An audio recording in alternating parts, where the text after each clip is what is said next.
Da série As Aventuras de Daniel, de Maurício Zagre, 7 enigmas e um tesouro. Capítulo 3. Terça-feira de manhã. Agora, confessem seu pecado ao Senhor, o Deus de seus antepassados, e façam o que agrada a Ele. Separem-se do povo da terra e dessas mulheres estrangeiras. Esdras 10, 11. Daniel e Valéria já estavam ganhando a rua quando ouviram alguém chamar. Era Bruno, que descia apressado as escadas. — Ei! Espera aí, Dani! Onde você vai? Ele se voltou para o irmão e contou a história toda. — Bruno, preciso que você me faça um favor. Insista no telefone e tente falar com o pastor Wilson. Se não conseguir, vá até a casa do tio Walter e conte tudo. Nós vamos ao zoológico ver se a segunda pista está lá mesmo. Bruno olhou para Valéria e em seguida para Daniel, com uma cara de quem é? Seu irmão entendeu. — Ah, Bruno, essa é Valéria. Val, meu irmãozinho. A ruivinha abriu aquele sorriso e lascou-lhe um beijo em cada bochecha de Bruno, que perguntou: — Oi, Valéria, você é de que igreja? Diante deles estava o local onde ficavam os ursos. Era uma espécie de ilhota cercada por águas, por trás de uma série de barras de ferro. Olharam em volta. Aparentemente nada à vista. Daniel ficava cada vez mais aflito. Examinou cada grade, a mureta, as pedras em volta. E nada. Parou desanimado. Puxa vida, Val, e se estivermos no lugar errado? E se tivermos decifrado errado o enigma? Ah, gatinho, não fica assim não. Foi quando Daniel bateu os olhos numa árvore que ficava encostada no muro da jaula.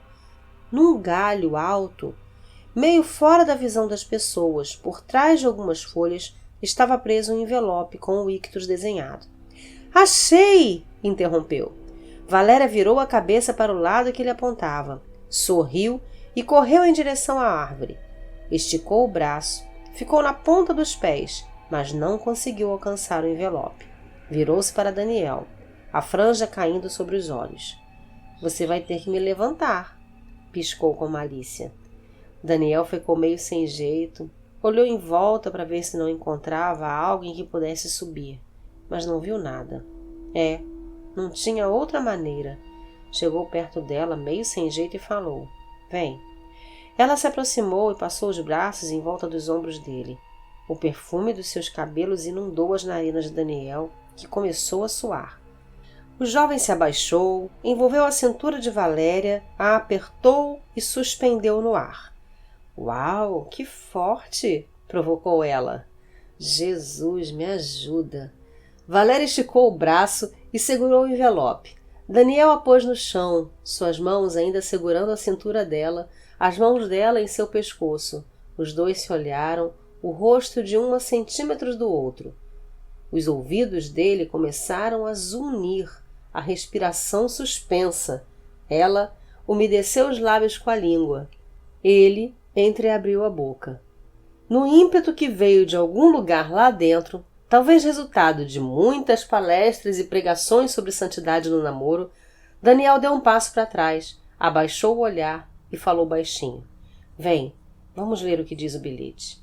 Foi visível a decepção no rosto de Valéria, mas ela pareceu ter se conformado e o seguiu até uma muretinha que havia ali perto, onde se sentaram. Daniel disfarçou um ligeiro tremor nas mãos, rasgou o envelope e tirou o papel. Juntos, leram o texto. Pista 2. O que Jesus e Lucas fizeram, eles fazem.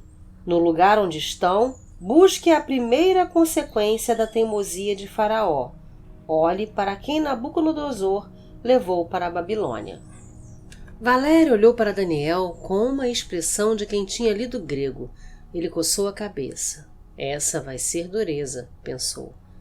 A queda tinha sido feia e muito confusa. Marcos só se lembrava de estar andando e, de repente, o chão sumiu sob seus pés.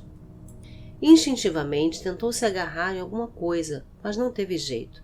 Despencou de uma altura considerável e se arrebentou contra o chão duro e pedregoso. A pancada foi dolorosa. De sua garganta escapou um gemido seco e depois silêncio. De início ficou alguns segundos parado, tentando se recuperar do susto. Assim que seus olhos se acostumaram à escuridão, conseguiu discernir um pouco do lugar onde estava. Era uma espécie de poço antigo, revestido com pedras grandes e irregulares. Ou seria uma cisterna? Fosse o que fosse, percebeu que era estreito, profundo, escuro, frio e solitário. Tentou se levantar. Ai, a dor foi terrível. Seu tornozelo latejou e disparou ondas agudas de dor. Seu braço esquerdo também estava extremamente dolorido. Numa análise inicial, Marcos percebeu que pelo menos 2 de seus ossos estavam quebrados. Como consequência, não conseguia ficar de pé ou segurar qualquer coisa com força. Estava imobilizado. Passou alguns minutos respirando fundo, até que a cadência dos pulmões se regularizasse e ele conseguisse pensar com mais clareza. E agora? O que faço? Ele tinha acabado de percorrer os 7 locais escolhidos e distribuído os envelopes com os enigmas bíblicos e se dirigia ao lugar aonde esconderia o tesouro que o pastor Wilson lhe tinha entregado quando aquilo aconteceu. O sol já estava se pondo e logo seria noite. Ninguém sabia onde ele estava. O jeito era gritar e torcer para alguém ouvir e vir ajudá-lo. Socorro! Ai! A tentativa foi um fracasso. Quando forçou os pulmões, sentiu uma pontada terrível do lado direito. Teria fraturado uma costela? Bem, gritar seria difícil. Escalar paredes? Impossível. E agora? O celular! Exclamou. Pôs a mão na cintura onde sempre carregava o telefone. Tateou nervosamente, mas nada encontrou. Apertou os olhos e conseguiu discernir em meio à escuridão o aparelho caído no chão a certa distância. Esticou o braço, mas a dor foi insuportável. Passado o susto da queda e a descarga inicial de adrenalina, parecia que o corpo ia esfriando e a dor aumentando. Tentou com a perna e conseguiu encostar no telefone com o pé. Centímetro a centímetro foi puxando o aparelho para perto de si até que, por fim, alcançou com a mão. Respirou alguns instantes e apertou o botão de ligar. Estava funcionando, mas logo a empolgação passou. Parecia que ali embaixo o sinal era inexistente. Tentou ligar para sua casa, mas só ouvia a gravação da operadora informando que o telefone estava fora de área de serviço. Só faltava essa, pensou. Tentou de novo, e mais uma vez. Tentou chamar a igreja, a casa do crânio, o número de emergência dos bombeiros. Nada. Não tinha jeito. A profundidade e as paredes de pedra impediam que ele conseguisse ligar. Suspirou. Totalmente impotente, entregou-se ao desânimo. O que Jesus e Lucas fizeram, eles fazem. O que será que Jesus e Lucas fizeram? Pensou alto Daniel. Valéria olhou com cara de sabichona e arriscou. Os 2 escreveram pedaços da Bíblia, não é isso? Daniel olhou para ela com paciência e explicou. Na verdade, Val, Jesus não transcreveu de próprio punho nenhum trecho da Bíblia. E Lucas? Ele sim, escreveu o Evangelho e acredita-se o livro de Atos dos Apóstolos. A ruivinha fez cara de decepção. Depois de um breve silêncio, fez outra tentativa. Eles andaram um tempão juntos, não foi? Será que não é isso? Pregaram juntos? Lucas não era apóstolo de Jesus? Daniel odiava admitir, mas a sua bela colega estava atrapalhando mais do que ajudando. Não, Val. Lucas escreveu o Evangelho depois de coletar informações, entrevistando pessoas, ouvindo relatos. Ele não era um apóstolo, era um cristão que acabou se tornando uma espécie de jornalista. Quando começou a se concentrar, lá veio outra. Será que não é porque os 2 eram pescadores? Ele deu um suspiro. Valéria, Jesus era carpinteiro e Lucas, médico. Os 2 ficaram em silêncio pensando. Nisso, um garotinho que passava pelo zoológico chutando uma bola deu um bico e acertou a perna de Daniel. A mãe dele veio correndo enfesada. Pediu desculpas e puxou o filho pela mão. Rafael, para de ficar chutando essa bola em cima dos outros. Já falei que isso machuca. E foi embora. De repente, Daniel fez uma cara de eureka. É isso, Valéria! Sabe o que significa o nome Rafael? A menina deu de ombros. Significa o Senhor que cura. Jesus curava os enfermos. Lucas era médico. Ele também curava os enfermos. É isso o que tinham em comum. Curavam. Ele olhou para o papel. O que Jesus e Lucas fizeram, eles fazem. O enigma está se referindo àqueles que curam. Os dois se entreolharam e disseram ao mesmo tempo: o hospital! Marcos lutava contra o seu próprio organismo. As dores no corpo se intensificaram. Agora ele sentia tudo latejar, com pontadas e ardências que o castigavam. Viu ao longe que a boca do poço tinha ficado escura, sinal de que o sol já tinha se posto. Começou a pensar em seus pais e imaginar o sofrimento e a preocupação deles quando percebessem que o filho não tinha voltado para casa.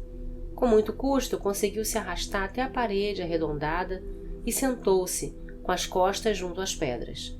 Tentou novamente obter linha no telefone. Em vão.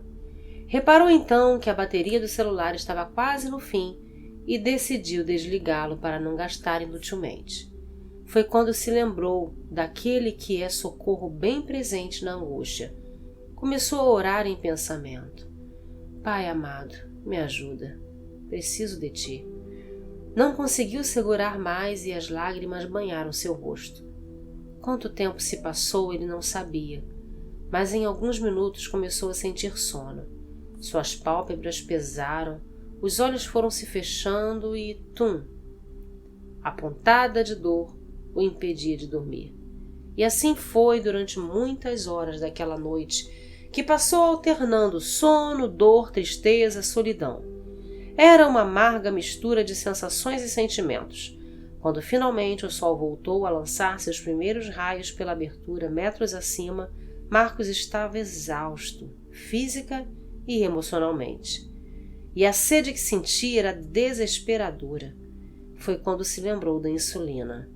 Essa não, balbuciou. Desde que havia recebido o diagnóstico de diabetes anos antes, seguia rigorosamente o ritual das aplicações diárias de insulina, pois estava bem consciente das consequências de ficar sem o hormônio.